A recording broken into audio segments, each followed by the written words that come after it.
नमस्कार, मैं ओमशील और आप देख रहे हैं YBN बिहार झारखंड। क्या प्रशांत किशोर एम फैक्टर को साधने में सफल हो पाएंगे? एम फैक्टर मतलब मुस्लिम। क्या मुस्लिम समुदाय को प्रशांत किशोर अपने साथ मिला पाएंगे? क्योंकि प्रशांत किशोर लगातार अब इस मुहिम में लग गए हैं कि मुस्लिम समुदाय को अपने पाले में लाया जा सके, चाहे वो सीमांचल का क्षेत्र हो या फिर पूरा बिहार।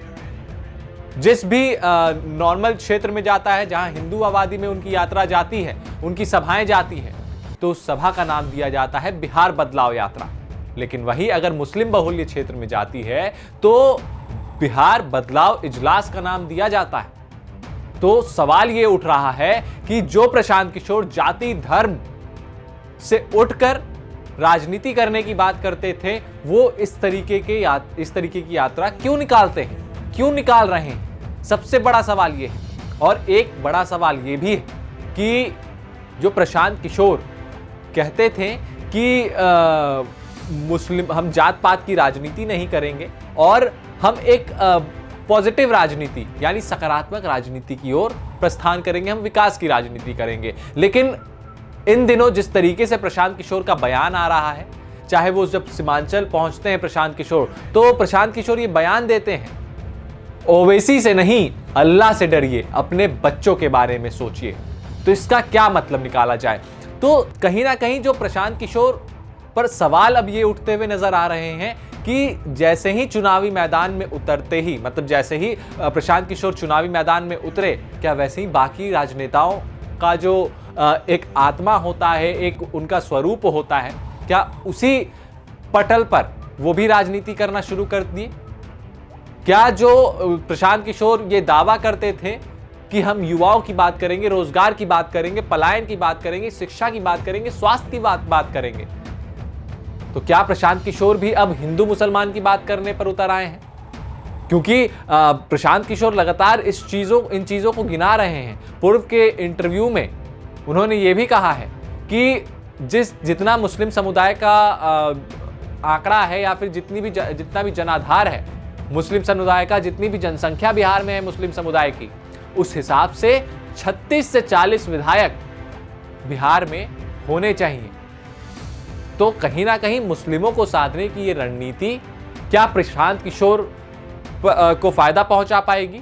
और क्या प्रशांत किशोर को ये फायदा मिलता हुआ दिख रहा है कि अगर वो मुसलमानों की राजनीति करते हैं तो उनको फायदा मिल सकता है, उनकी सीटें निकल सकती हैं?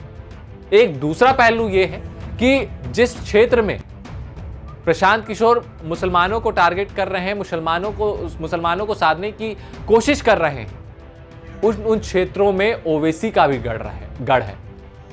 तो क्या उस गढ़ में ओवैसी के वोट में सेंधमारी की जाएगी या तेजस्वी यादव यानी महागठबंधन के वोट बैंक में सेंधमारी की जाएगी?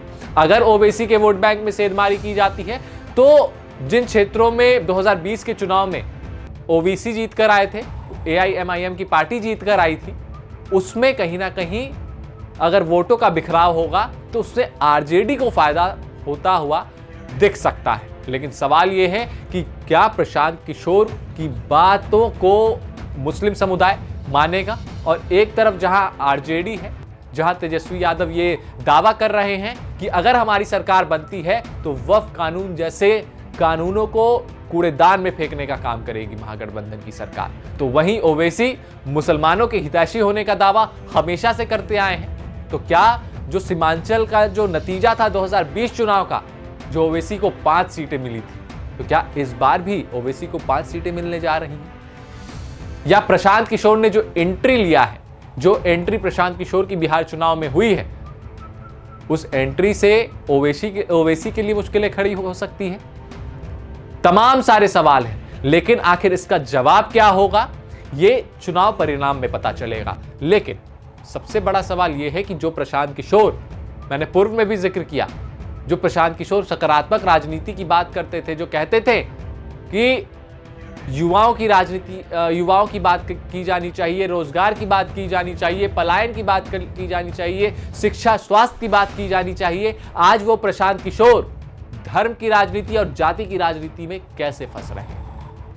क्या बाकी राजनेताओं वाला खुमार प्रशांत किशोर को भी चढ़ रहा है? क्या बाकी पार्टियों की तर्ज पर राजनीति जैसे बाकी पार्टियां करती आई हैं, धर्म में बांटकर, जातियों में बांटकर, क्या अब वही राजनीति प्रशांत किशोर भी करने निकल चुके हैं?